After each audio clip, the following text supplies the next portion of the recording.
하나님의 사랑이 함께 하시기를 바랍니다. 우리 현 집사님이 지휘하실 때도 잘 하셨는데 새로 오신 우리 명기명 우리 형제님이 지휘하신 것도 정말 못지않게 잘 하십니다. 감동이죠. 또 우리 형제님이 오케스트라 악기를 다 다루시고 또 그런 오케스트라 지휘도 할 수 있는 능력이 있기 때문에 어서 빨리 발전해서 오케스트라까지 연주를 같이 했으면 참 좋겠어요. 혹시 그런 면에 악기를 다루시고 은사가 있는 분은 재원에서 좀 같이 협연을 했으면 참 좋겠어요.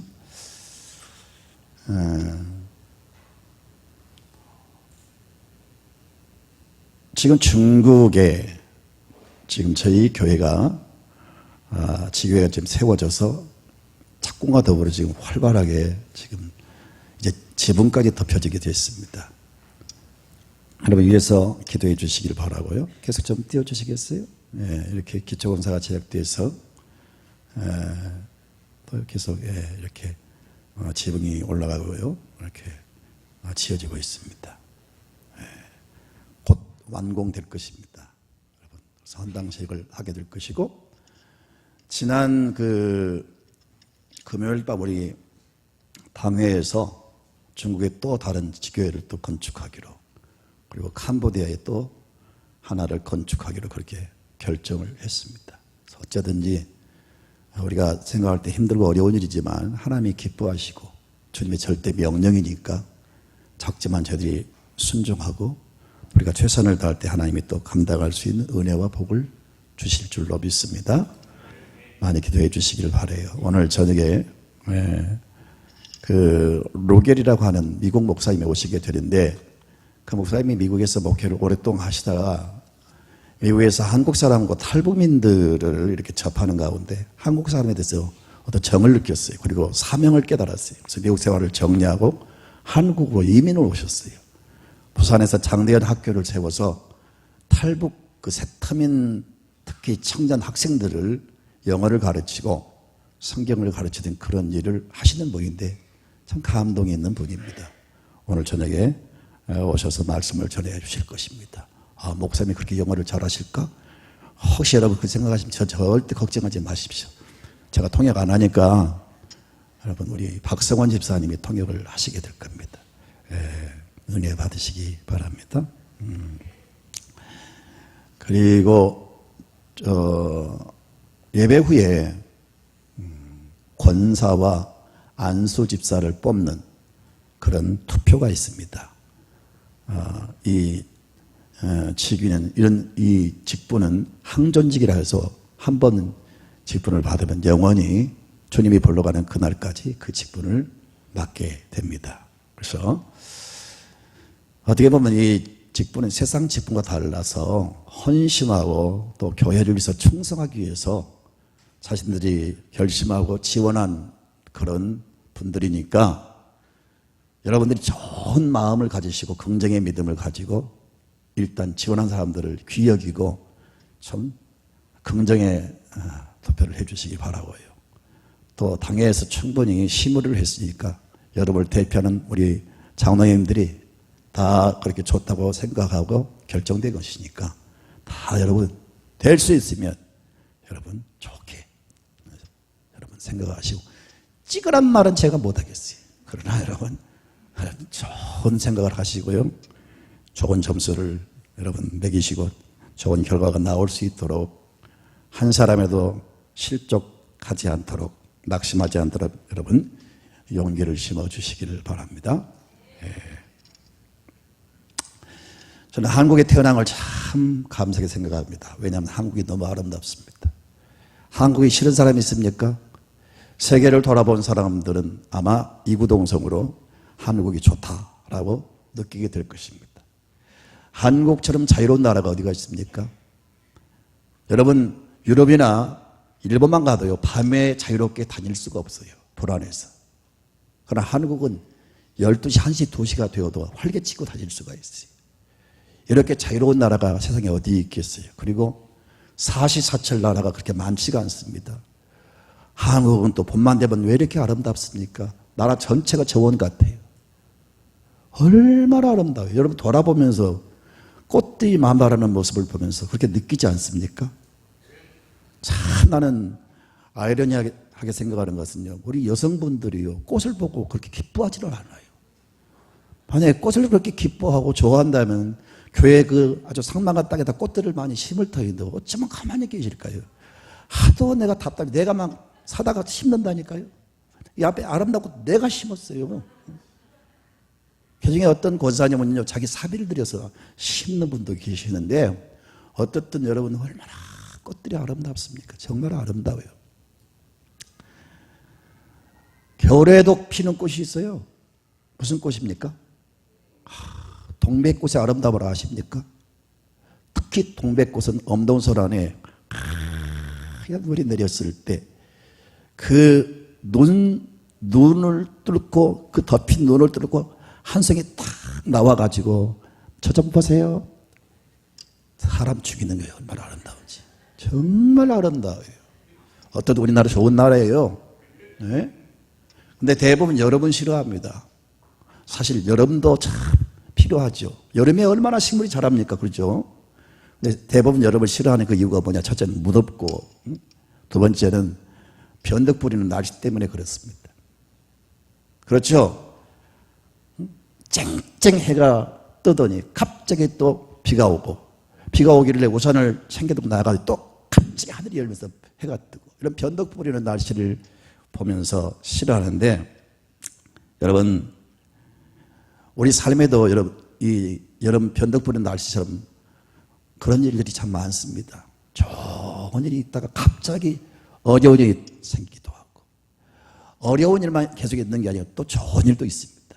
이렇게 계속 반복되는 일들이 우리 삶에 전개되는데, 오늘 본문을 보면은 우리 인생의 모습을 그대로 보여주고 있어요. 마치 변덕 부리는 날씨처럼 우리 인생의 삶을 단편적으로 보여주고 있는 것 같습니다. 본문을 보면요, 제자들이 풍랑을 만나서 생사를 가늠할 수 없는 어려움 가운데 빠져서 어찌할 바를 모르고 있는 모습을 보게 됩니다. 이들이 이런 어려움을 겪기 전에 이들이 무슨 일을 먼저 체험을 했습니까? 이 풍랑을 만나서 지금 죽음 직전까지 갔는데, 이 일이 있기 전에 이들이 무슨 일을 경험했을까요? 베세다 들녘에서 예수님께서 오병이어 물고기 2마리 떡 5덩어리를 가지고 축사하신 다음에 5,000명을 먹이신 기적을 나타내셨죠. 아멘입니까? 아마 이 장면을 지켜보았던 군중들, 직접 예수님이 그 축사하신 다음에 떼어준 떡을 먹고 고기를 먹으면서 배가 부른 그들은 그 체험의 현장에서 엄청난 감동과 감격을 느꼈을 것입니다. 제자들도 여러분 믿고 따르는 예수님이 그런 기적을 행하실 때 그 현장에서 그걸 지켜보면서 얼마나 감동을 했겠어요. 굉장한 감격 속에 아마 빠져 있었을 것입니다. 그런데 몇 시간 후에 지금 이들이 겪는 시험은 정말 죽음 직전까지 가는 그런 상태에 지금 빠지게 됐습니다. 우리 삶이 그래요. 여러분 잘 나간다고, 지금 일이 잘 풀린다고, 성공했다고, 여러분 유명한 사람이 됐다고 너무 힘주지 마세요. 언제 내 삶에 어두운 먹장고림이 덮칠지 모릅니다. 그러나 또 반대로 지금 내 삶이 너무 힘들고 지금 내 삶에 부닥친 이 어려움으로 너무너무 고통스러워 하십니까? 그러나 너무 절망하지 마십시오. 언젠가 겨울이 지나면 봄이 오듯이 구름이 사라지고 여러분 태양이 떠오르듯이 여러분 삶 속에 항상 그런 고통만 있는 게 아니고 좋은 날도 올 것입니다. 아멘이니까 여러 사람에게 인사하세요. 좋은 날이 올 것입니다. 낙심하지 마세요. 힘을 내세요. 아멘. 그래서 우리가 살아간 삶의 현장에는 항상 두 가지가 병행하는 겁니다. 좋은 일도 있고 나쁜 일도 있고, 나쁜 일만 있는 게 아니고 좋은 일도 있습니다. 이걸 믿으시고요, 잘 될 때, 좋은 일이 있을 때는 하나님께 감사하고 겸손하시고, 아멘. 안 좋은 일이 있을 때는요 인내하시고 하나님의 역사를 기대하면서 기다리는 성도가 되시기 바랍니다. 전도서 7장 14절을 보면 이 두 가지가 우리 삶에 항상 병행되고 있습니다. 한번 볼까요? 시작. 형통한 날에는 기뻐하고 곤고한 날에는 되돌아보아라. 이 두 가지를 하나님이 병행하게 하사 사람이 그의 장래를 능히 헤아려 알지 못하게 하셨느니라. 형통한 날과 곤고한 날, 이 두 가지가 하나님이 병행하게 하셔서 우리는 그런 이 두 가지를 겪으면서 사는 겁니다. 그러므로 여러분, 다시 말씀드리지만 좋은 일 있을 때, 잘 나갈 때 교만하지 마시고, 좋은 일 있을 때 하나님께 감사하고, 좋은 일 있을 때 내게 은혜 주실 때 덕스러운 일을 행하시고요, 어려운 일이 있을 때는 하나님의 때를 바라보고 내게도 좋은 날이 있을 것이다. 제가 어릴 때 지게지고 산에서 나무할 때 가장 많이 불렀던 노래가 있어요. 그 미사일 기지가 있는 첩첩 산중 꼴짝에서 남들은 다 학교 가는 저는 학교도 못 가고 지게지고 맨날 그 골짜기 가서 산에서 나무할 때 제가 불렀던 노래가 있어요. 쨍하고 해뜰 날 돌아온단다. 안 되는 게 없단다. 노력하면은 쨍하고 해뜰 날 돌아온단다. 지게지고 왔단다. 내가 왔단다. 불렀어요. 근데 이게 어떻게 유행이 돼가지고요, 송대관이가 표절을 해가지고 지가 불러서 지 노래가 됐는데 원래 제가 많이 불렀던 노래입니다. 쨍하고 해뜰 날 돌아옵니다. 너무 걱정하지 마세요. 아멘입니까? 자, 우리는 그래서 이 세상을 살아가면서, 인생의 삶을 살아가면서 우리가 모든 사건 속에서 취해야 될 우리의 삶의 태도를 오늘 말씀을 통해서 배우시길 바랍니다. 우리가 여러 가지 그 다양한 삶 속에서, 또 좁게는 여러분 어떤 좋은 일이 있을 때 혹은 어떤 안 좋은 일이 있을 때 우리는 이 삶에 대해서 어떤 태도를 가져야 될 것이냐. 첫째는 나의 관점을 내려놓고 예수님의 관점으로 그 사건을 바라보라는 겁니다. 관점이란 말은 무슨 말일까요? 관점은 사물이나 어떤 형상을 관찰할 때 그 사람이 보고 생각하는 태도나 방향을 말합니다. 이게 사전에 나온 말입니다. 우리가 어떤 사건을 만났을 때 그걸 어떻게 바라보느냐, 어떻게 생각하느냐, 그 사건에 대해서 어떻게 우리가 대처하느냐, 그 자세는 대단히 중요합니다. 우리는 모든 사건 속에 하나님의 사인과 교훈이 있습니다. 그걸 읽을 수 있는 눈이 열리기를 바랍니다. 아멘. 여러분, 야당과 여당이 다 나라를 위해서 일한다고 합니다. 다 여러분 정치인들이 그렇게 말하잖아요. 그런데 왜 이렇게 여당과 여당이 나라를 위해서 일한다는 사람들이 왜 그렇게 첨예하게 대립이 되고 싸웁니까? 바라보는 관점이 다르기 때문입니다. 왜 젊은 층의 어떤 보수 세력, 진보 세력과 이 나이 든 사람들의 이 보수 세력과 늘 충돌합니까? 서로 바라보는 관점이 다르기 때문입니다. 저는 여러분에게 이 어떤 균형을 잘 잡기 위해서는 보수 측의 신문도 많이 보시고 진보 측의 신문도 많이 보셔서 어떤 기준을 가지고 있어야 돼요. 너무 진보에 치우치면 사람이 비판적이고요, 이 정말 정로에서 어긋날 수가 있어요. 또 보수만 너무 고집하면 새로운 어떤 혁신적인 지식들이나 새로운 세계를 우리가 발전시킬 수가 없어요. 그래서 늘 진보와 보수 이렇게 같이 보면서 균형을 잡는 감각을 길러갔으면 좋겠어요. 어떻든 우리가 바른 관점을 갖는다는 건 참 좋습니다.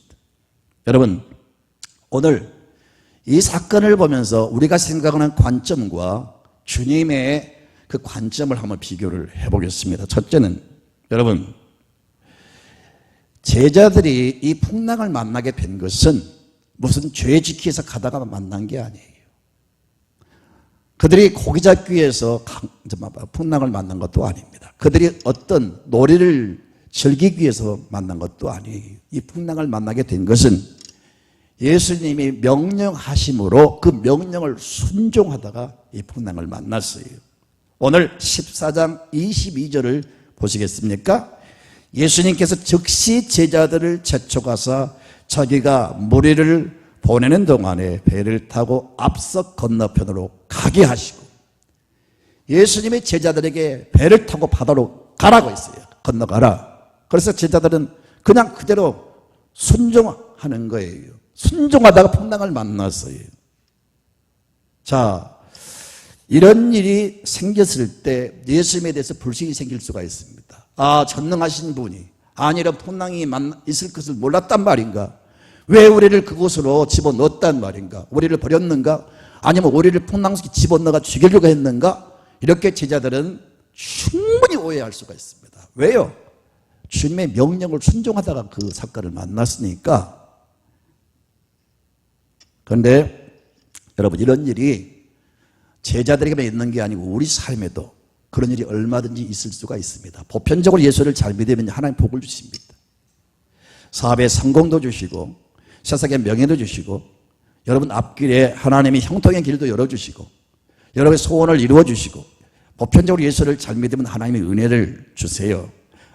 혹은 여러분 간증을 들 때 나는 만세 형통을 경험한다 별 놀라운 기적적인 그 간증들을 들으면서 감동을 받죠. 그런데 꼭 예수를 믿으면 마냥 만사 형통이 이루어진 게 아닙니다. 예수를 믿음으로 어려운 일을 당할 수도 있고요. 예수를 믿음으로 핍박과 환난을 당할 수도 있고 심지어 초대교회 성도들은 예수를 믿음으로 재산도 빼앗기고 시민권도 박탈당하고 심지어 순교를 얼마나 많이 했습니까? 참 믿음을 소유하고 참 믿음을 진리를 사수함으로 인해서 겪는 어려움들이 얼마나 많냔 말이에요. 여러분도 나름대로 믿음으로 살다가 원치 않는 어떤 시험과 환난을 당할 때도 있었으리라 믿습니다. 요셉을 보세요. 여러분 정의롭게 살다가 사자고 감옥에 들어갔죠. 그리고 또 그 다니엘과 세 친구를 보세요. 믿음을 지키다가 사자고 들어가고 풀무불에 들어갔어요. 바울을 보세요. 예수의 능력으로 귀신 들린 사람을 치료하다가 결국은 감옥에 들어갔죠. 이들이 이런 일을 안 했다면, 신앙을 포기했다면 그런 고생을 할 필요가 없죠.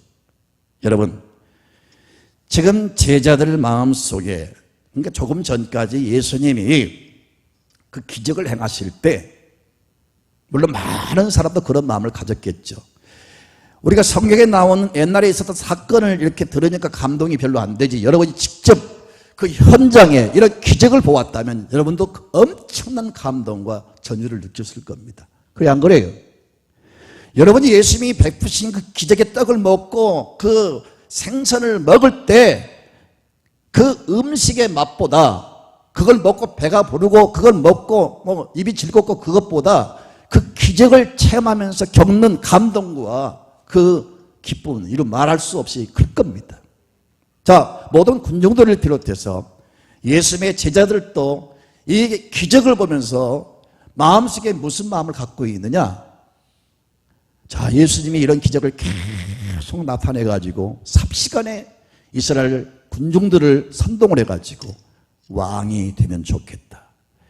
그래서 예수님을 왕으로 모시고 지긋지긋한 로마의 합정 속에서 자유를 얻고 우리가 살아가는 삶의 현장 속에 먹고 마시는 문제가 전혀 없고 이 땅에서 유토피아를 이뤘으면 좋겠다.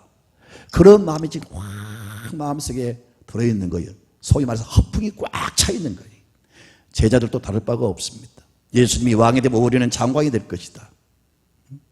그래서 부귀 영광을 누리는 삶을 살게 될 것이다. 이런 기대와 이런 생각으로 꽉 차 있습니다. 이것이 바로 제자들이 생각하는 관점이에요. 그런데 예수님은 그 장면을, 그들의 심령 상태를 꿰뚫어 보시고 그건 아주 위험한 생각입니다. 예수님이 왕 되기 위해서 오셨습니까? 예수님이 기적을 행하셔가지고 사람들을 선동해서 여러분 권력을 잡기 위해서 오셨습니까? 예수님께서 부귀 영광을 누리기 위해서 오셨습니까? 예수님이 기적을 행하신 그런 어떤 야심을 가지고 행한 게 아닙니다. 먹지 못해서 불쌍한 그 사람들, 그들의 배를 채워주기 위해서 그런 기적을 행하신 겁니다. 아멘이니까 목적이 다른 데 있지 않습니다. 그리고 영적으로 굳이 해석한다면 이 떡을 만들어서 먹게 하심으로 어떤 그 퍼포먼스나 모든 기적들을 통해서 하나님이 말씀하신, 예수님이 말씀하신 그 어떤 의도가 있어요. 예수님이 나중에 이것을 가지고 나는 생명의 떡이다, 나는 하늘에서 온 생명의 떡이다 라고 말씀하시며 나는 생명의 떡으로서 이 떡을 먹어야 너희가 산다. 이 떡은 내가 주는 내 살이다. 이렇게 이제 성경을 이렇게 풀어 나가시는 것을 볼 수가 있는데, 어떻든 예수님은 이 사건을, 기적을 나타내실 때 전혀 그런 의도가 없어요. 사람들에게 인기를 얻고 왕이 되기 위한 그런 어떤 생각이 전혀 없어요. 그런데 군중들과 예수님의 제자들은 다 그런 생각을 갖고 있는 거예요. 그래서 사람들 동태를 보니까 벌써 막 예수를 태우려고 하는 그런 막 조짐이 보이는 거예요. 그런 막 선동하는 그런 막 분위기가 보이는 거예요. 진짜 그런 마음이 꽉 차는 거예요. 그래서 위험하다고 느끼고 제자들을 빨리 지축해서 바다로 보내버린 거예요. 그리고 예수는 조용히 한적한 곳에 가서 여러분 기도하신 장면을 볼 수가 있습니다. 이 기적을 보면서 우리가 생각하는 관점과 예수님의 관점이 얼마나 다른가를 알 수가 있습니다. 사랑하는 성도 여러분, 자, 예수님이 제자들을 재촉하여 배를 타고 떠나라고 명령하시고 예수님은 무리와 떨어져서 한적한 곳으로 가신 겁니다. 14장 13절을 보면은 예수님께서 비인들에 가셨다고 그랬어요. 왜 거기서 막 더 인기를 얻고 더 여세를 모아서 기적을 나타내면서 더 막 높아지고 그래야 될 터인데 예수님은 비인들로 가셨어요.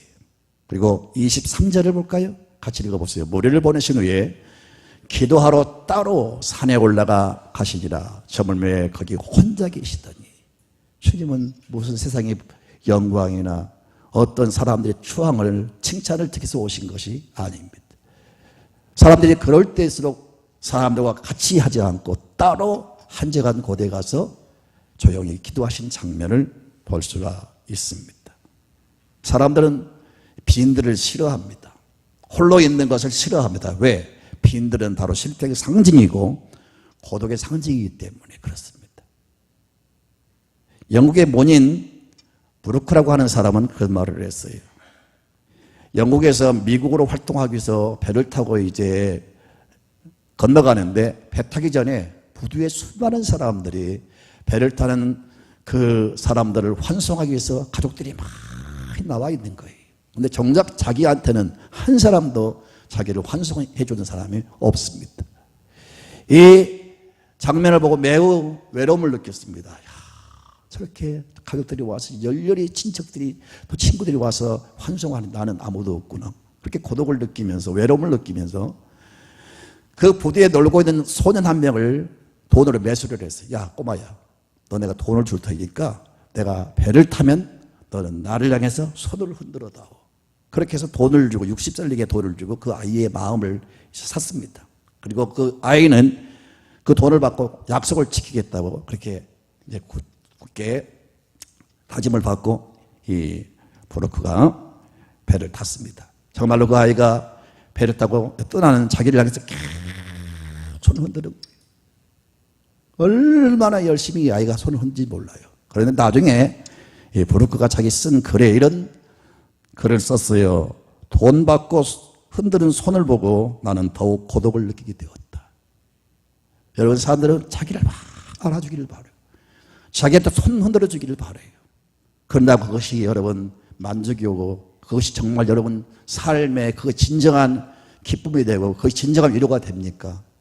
군중 속의 고독이라고요.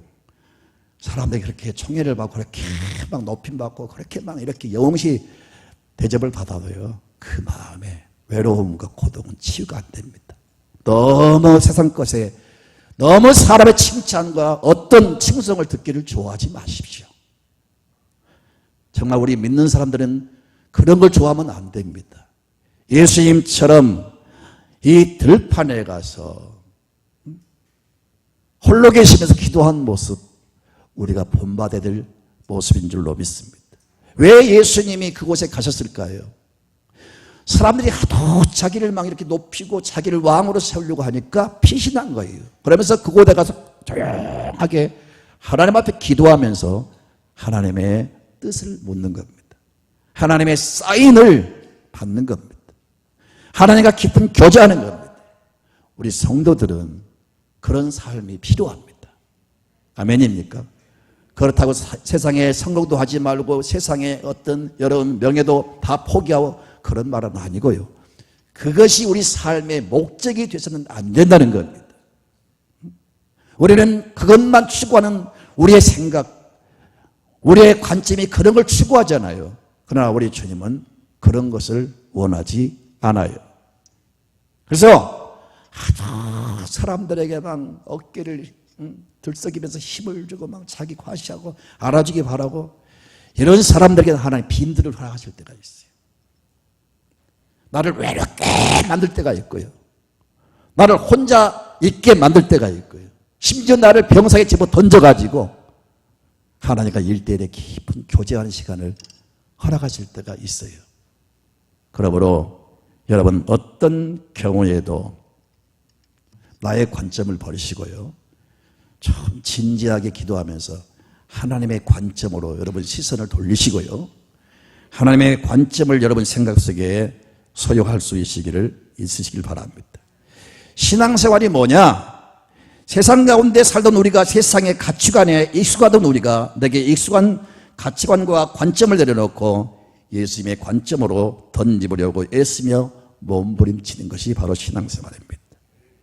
한국 성도들의 그 신앙의 문제점이 뭔지 아십니까?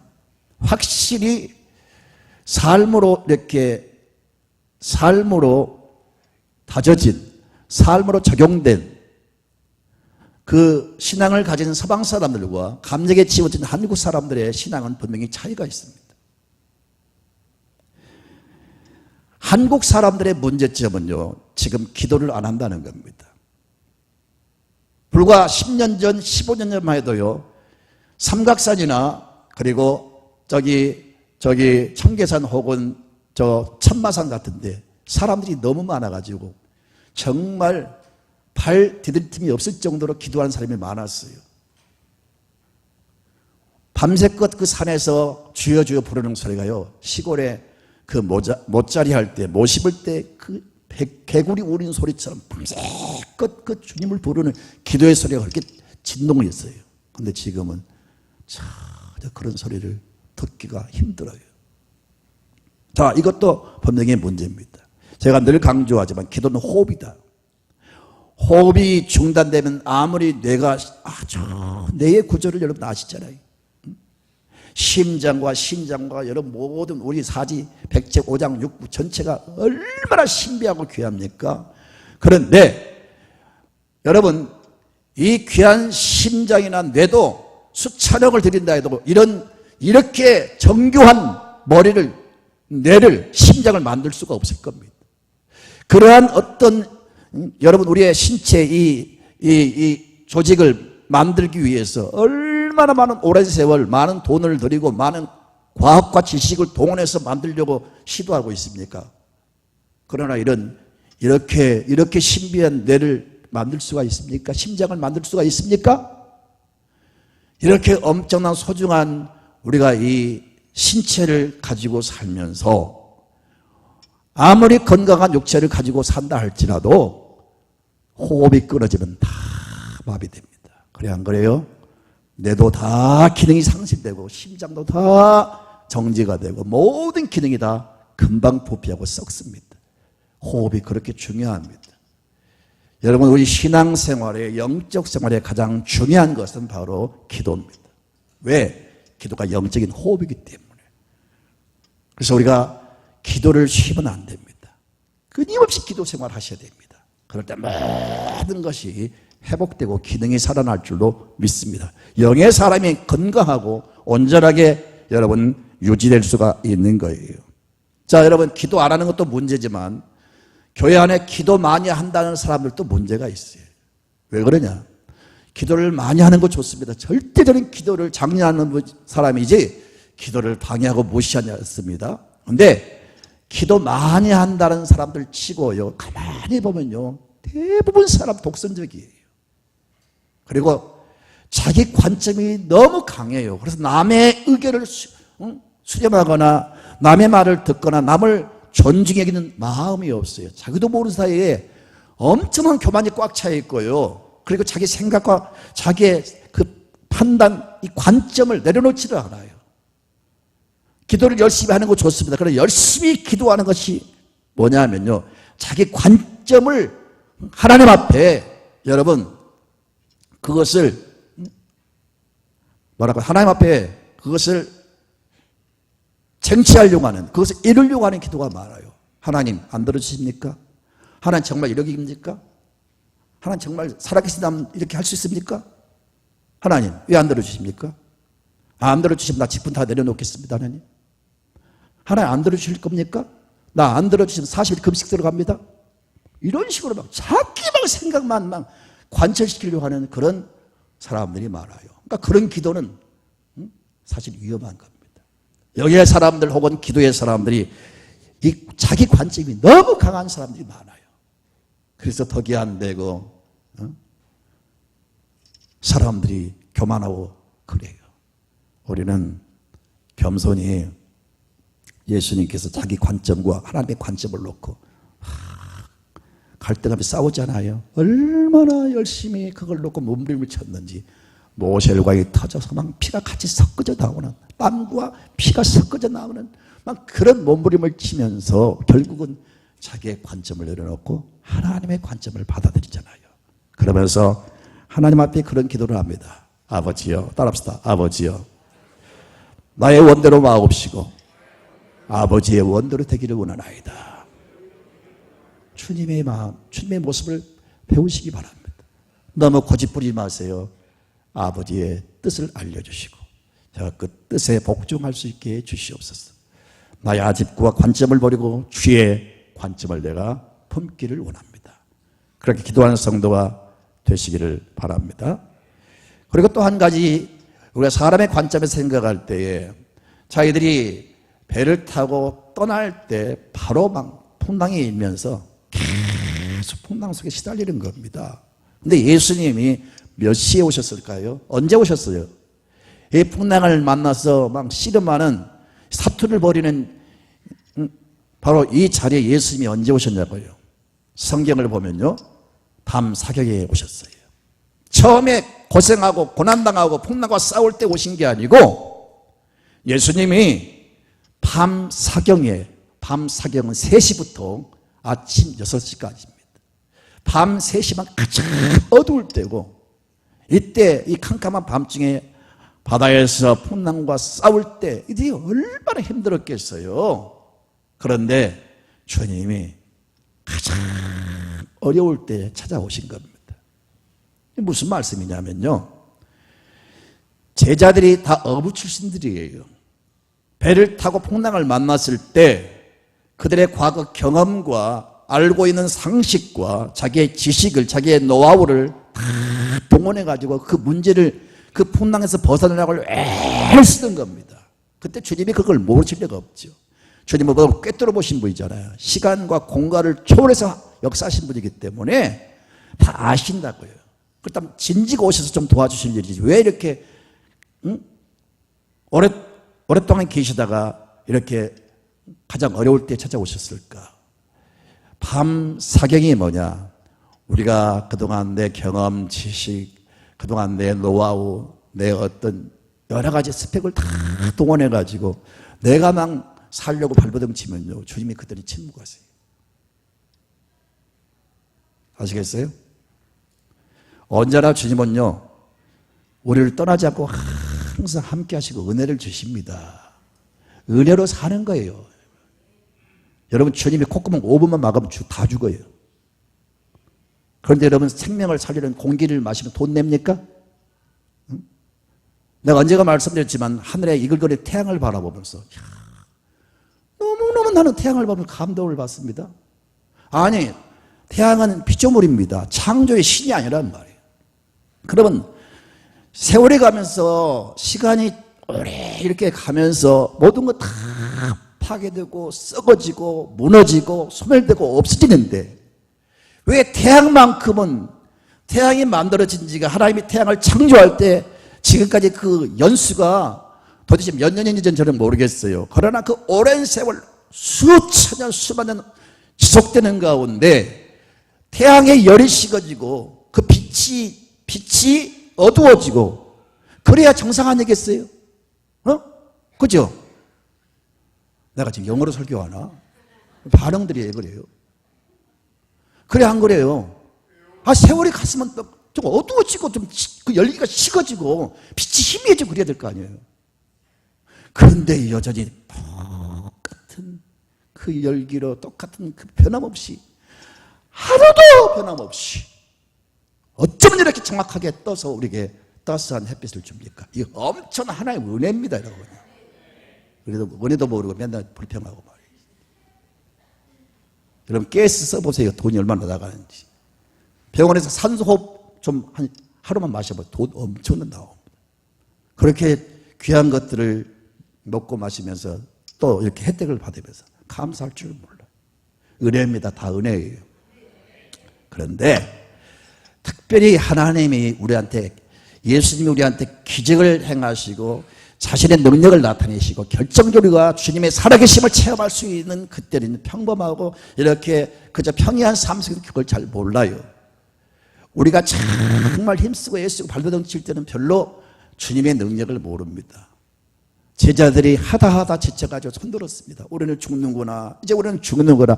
완전히 포기했을 때 주님이 찾아오신 거예요. 마찬가지로 내 삶에 내가 살아서 내가 막 주관하고 내가 인생의 쥐 노릇하고 그러면 주님이 때로는 침묵하세요. 그래, 너 혼자 다 해봐. 주님이 가만히 침묵하시는 거예요. 그런데 우리가 이제 죽음 직전까지 가면 주님이 그때 우리 가운데 역사를 하세요. 꼭 그렇게 결정적인 순간에 숨 넘어가기 직전까지 혼자 마음대로 살다가 그때 주님 만나지 마시고요. 미리 손을 드세요. 미리 그들이 비록 주님이 지금 어디 계신지 모르지만 바다에서 합창을 해서 쫙 우리를 구원하셔서 그렇게 부탁했다면 주님이 긴급하게 오셨을 거예요. 그런데 주님도 팽개쳐버리고 자기들이 막 자기 과거의 경험과 지식으로 해보려고 하다가 결국은 이렇게 마지막까지 갔어요. 그러니까 손드니까 주님이 찾아오신 거예요. 그래서 여러분 다 환난과 어려움을 원하지 않습니다. 한 사람도 여러분 어떤 고통을 원하지 않습니다. 그런데 우리가 아직도 내가 주인이고 내가 살아서 내가 모든 삶을 주도하면 주님이 침묵하세요. 정말 주님을 만나기를 원하신다면, 주님의 능력을 체험을 하기를 원하신다면요, 빨리 손드세요. 주여, 저는 부족합니다. 주여, 제가 영적인 사경을 만났습니다. 제가 삶의 지금 사경을 만났습니다. 주여, 나를 도와주시옵소서. 기도하시기 바랍니다. 성경은 말씀합니다. 따라합시다. 환난 날에 나를 부르라. 내가 너를 건지리니 너희가 나를 영화롭게 하리라. 우리가 한 사람도 환난 당하는 거 원하지 않아요. 그런데 하나님이 원하지 않는 환난을, 폭풍을 몰아치게 하실 때가 있어요. 그것은 바로 우리를 깨뜨리고 하나님을 온전히 잡도록, 예수님을 온전히 믿도록 하기 위한 하나님의 관점이 있어요. 그걸 잘 기억하시기를 주님의 이름으로 축원드립니다. 두 번째는 우리가 위기를 만날 때 주님이 오세요. 그러니까 위기는 하나님 만날 수 있는 찬스 생각하시고 위기를 정말 선용하십시오. 위기를 만날 때 원망불평하지 말고요. 비슷한 말씀 같지만 위기는 하나님을 만날 수 있는 찬스입니다. 그 위기를 여러분 꼭 놓치지 마시고 주님을 만나는 여러분 있기를 주의 이름으로 축원합니다. 세 번째는 주님의 위로를 경험한다는 사실을 믿으세요. 주님을 체험하고요, 주님의 주신 위로와 평안을 우리가 경험하면요, 세상에서 그 어디서 느낄 수 없는 그런 희열과 감격을 체험하게 될 것입니다. 주님은 위로하신 분입니다. 우리 장로님 기도하실 때 수고하고 무거운 짐진 자들아 다 내게로 오라. 내가 너희를 편히 쉬게 하리라. 주님이 위로를 주신다는 겁니다. 나는 여러분 주님을 종교적으로, 의식적으로, 지식적으로, 관념적으로 믿지 마시고 주님을 인격적으로 믿으십시오. 주님을 진짜 사랑하십시오. 그럼 주님이 살아계신 것을 우리한테 보여주십니다. 우리가 금요일 밤에 기도할 때 여러분 주님을 사랑하는 자가 주의 사랑을 입게 되고 재물을 주어서 고깔이 채워 계신다 그랬어요. 주님을 정말 인격적으로 믿으십시오. 그런데 주님이 여러분에게 사랑을 베푸시고 은혜를 베푸시고 위로를 베풀어 주실 줄로 믿습니다. 오늘 27절을 볼까요? 예수께서 이르시되 안심하라. 많이 두려워하지 말라. 처음에는 유령인 줄 알고 예수님이 터벅터벅 물 위로 걸어오실 때 제자들이 유령인 줄 알고 놀랬습니다. 그러나 나중에 예수님인 줄 알고 예수님이 두려워하지 말라, 안심하라 이렇게 말씀하실 때 얼마나 위로가 됐겠습니까? 정말 여러분도 경험하셨겠지만요, 어느 순간에 주의 어떤 손길을 만지면서 주님이 주신 어떤 평안과 위로를 주실 때 얼마나 기쁘고 좋은지 몰라요. 삶은 여전히 어려움이 있습니다. 그런데 주님의 위로를 받으면요, 위로를 경험하면 주님의 그 은혜를 내가 받게 되면 아무리 현실의 삶이 힘들어도 그걸 초월할 수 있는 그런 위로가 있어요. 이해가 되십니까? 현실은 지금 내 눈에 보인 것이 있고 내 귀에 들린 것이 없고 내 손에 잡힌 것이 없고 내 소원이 뭐 이루어진 것도 없는데 주님의 위로를 경험하면요, 이 모든 것들이 뭐 수고, 고통, 뭐 환난, 어려움들 이런 것들이 문제가 안 돼요. 그걸 초월할 수 있는 평안과 위로가 있다니까요. 우리가 어려움 속에 이런 주의 위로를 경험할 수가 있어요. 이런 주의 위로를 경험하시기 바랍니다. 그럴 때 정말 예수 믿는 것이 얼마나 감사한지, 정말로 살아계신 주님을 경험하면서 얼마나 좋은지, 정말로 내가 가장 행복한 사람이다, 그렇게 스스로 인정하게 될 것입니다. 부자가 돼서 내 소원이 이루어져서 뭐가 잘 돼서가 아니라 현실은 어렵지만 주님이 내게 위로를 주시면요, 그 모습 그대로 현재 그 상황 그대로 살아간다 할지라도 그 위로가 그 어디서 느낄 수 없는, 돈으로 어떤 모습 느낄 수 없는 그 은혜가, 그 위로가 있을 것입니다. 이게 신바람 나는 거예요. 이런 위로를 경험하면 세상이 살맛 나는 거예요. 이런 사람이 담대해지고 아무것도 무섭지가 않고 두렵지가 않고 이런 사람이 긍정에 많이 들어가지고 도전하고 세상을 정복해 나가는 겁니다. 주님의 위로와 평안과 기쁨, 이것이 삶의 에너지예요. 성공의 에너지예요. 세상을 이기는 에너지예요. 이게 떨어지니까 모든 게 힘들어지는 거예요. 이 주님의 위로가 있기를 바랍니다. 여러분, 이 지선이라는 자매를 알 겁니다. 대학 4년 때 저 자매, 제가 얼굴을 그 건강할 때 모습을 여러 장 사진을 보았어요. 아주 아름답습니다. 매우 미인이에요. 그런데 오빠 차를 타고 오다가 음주운전 하는 사람한테 이렇게 7중 추돌 사고를 당해서 전신 55%가 다 불이 되어버렸어요.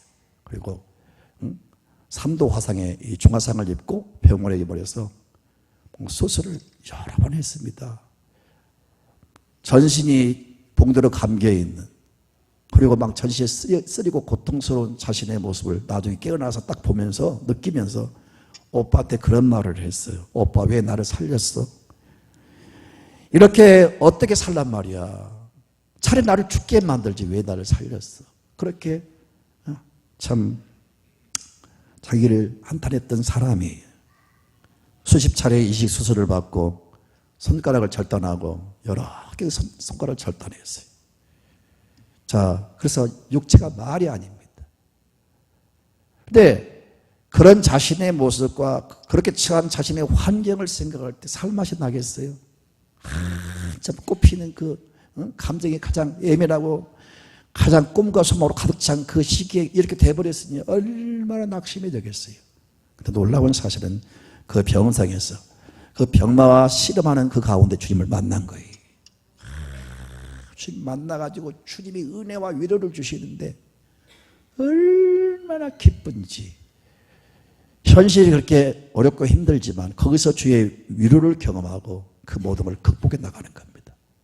계속 공부를 하면서 박사가 됐다는 말 들었어요. 그리고 그의 밝은 모습과 맑은 눈동자와 그 말하는 긍정의 말과 그 순수한 그리고 소망과 믿음으로 가득 차 있는 그런 모습들을 사람들이 보면서 오히려 위로를 받는 거예요. 그런 사람들이 감동을 받는 거예요. 중요한 것은 저 자매 그 홈페이지에 하루에도 수천 명이 들어오는데 대부분 시류와 좌절 속에 낙망하는 사람들, 자살 직전에 있는 어떤 청소년들, 세상을 방황한 사람들, 이런 사람들이 들어와서 저 자매의 글을 보면서 많은 감동을 받는 거예요.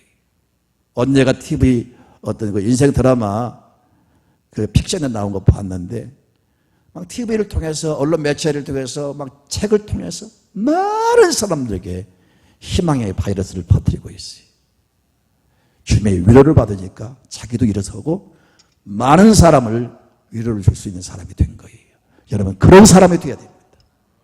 짧은 세상을 살아가면서 남에게 상처 주고 남에게 손해를 끼치는 그런 사람 되지 마세요. 이 소중한 인생을 왜 그렇게 보냅니까?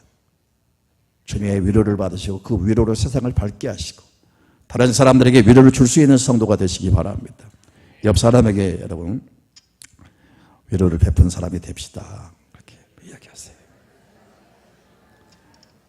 어떤 사람이 기분 나쁘지 너나 그래라.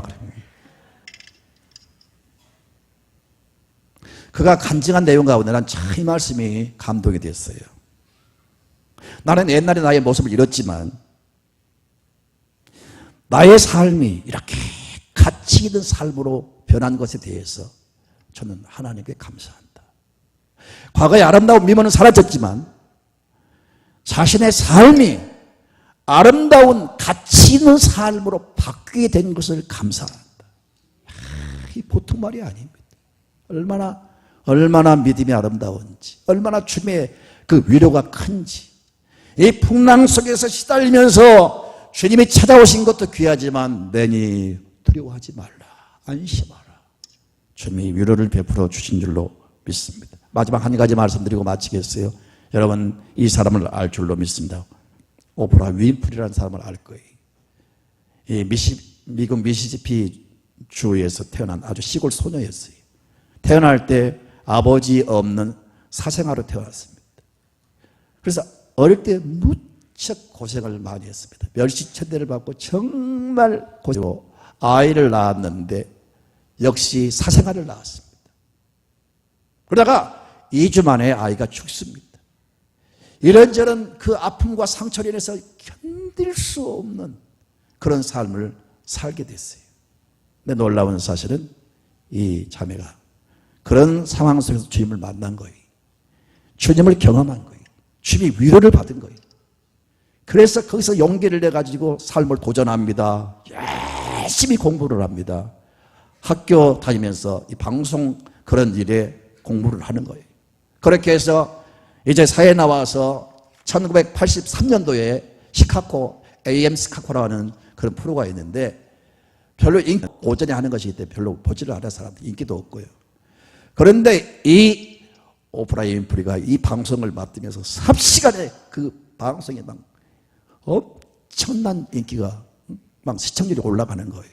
이게 막 소문나면서 미국 전역에 이게 막 알려진 겁니다. 그렇게 해서 오프라 윈프리 쇼를 개설해가지고 미국 전역의 모든 사람이 다 보게 되고요. 전 세계 이 방송 채널이 이렇게 계약을 맺어가지고 한국서도 방송했습니다. 보셨어요? 봤어요? 안 봤어요? 나는 봤는데 여러분 안 봤습니까? 얼마나 많은 감동을 끼쳤어요. 저번에 여러분 쇼를 보는 사람이 세계 수억의 사람들이 시청을 했어요.